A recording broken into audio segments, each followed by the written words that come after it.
స్వామి, భూమి ఒక గ్రహం అని అనుకుంటే భూమి కూడా తిరుగుతూ ఉంటుంది ఎస్ గుండ్రంగా అని అనుకున్నప్పుడు వాస్తు అనేది ఒక అబద్ధం అని కొంతమంది అది అతివాదుల నుండి ఛాందస్వాదుల నుండి కొంతమంది వాదిస్తూ ఉన్నారు. రైట్ రైట్ మీ ఉద్దేశ ప్రకారం వాస్తు అనేది నిజంగా ఉందంటారా లేదంటారా?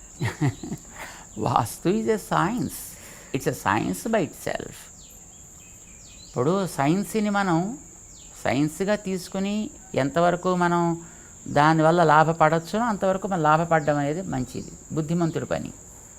దాన్ని తీవ్రంగా తీసుకుని చేస్తే దానివల్ల కూడా ఉపద్రవాలు వస్తాయి. So vastu is a science where you can make a better living physical, better living mentally, better living intellectually, better living emotionally. That is Yes. all about the vastu.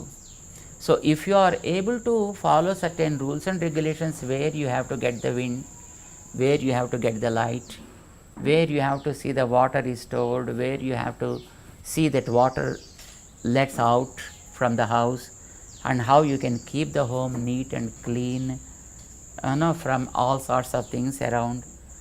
This is all about the vastu. అయితే a few factors we are able to see physically, but many factors we won't be able to.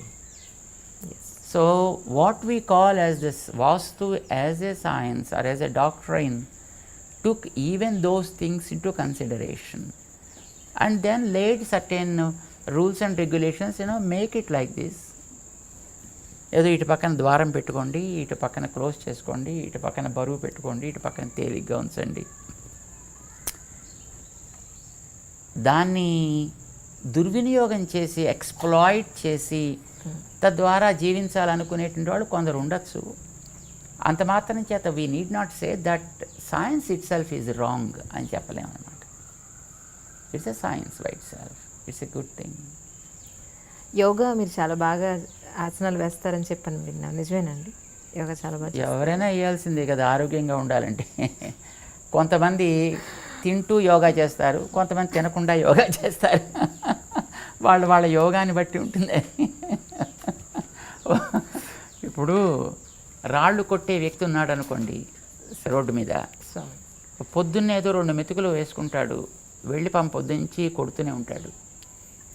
వాడికి తగినటువంటి శారీరకమైనటువంటి పరిశ్రమ కూడా అక్కడ ఏర్పడింది.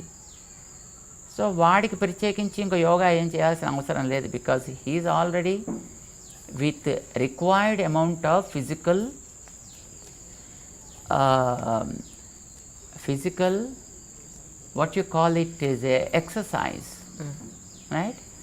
So ఎవరికైతే ఆ రకమైనటువంటి శారీరక పరిశ్రమ లేదో వాడు కొంచెం శారీరకంగా పరిశ్రమ కోసం కొన్ని రకాల యోగా చేయాల్సి వస్తుంది.